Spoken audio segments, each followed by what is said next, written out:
И в самом деле, историки России плотно занимались этим вопросом. В 1918 году, когда русские колонизаторы добились независимости для внешней Монголии, они назвали это новое государство Монгольская республика. Но они сильно ошиблись. Где же Тису, а где Моголстан?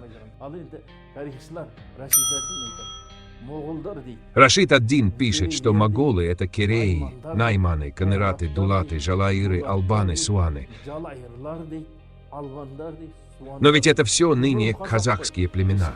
Также он пишет, что в составе татар есть такие роды: Дойт, Тас, Тана, Байлы, Алималы. Но ведь это все малый жуз казаков. Кроме того, он говорит, что на их землях есть два озера. Это же Арал и Каспий, которые находятся на землях малого жуза. Они все перепутали, все исказили.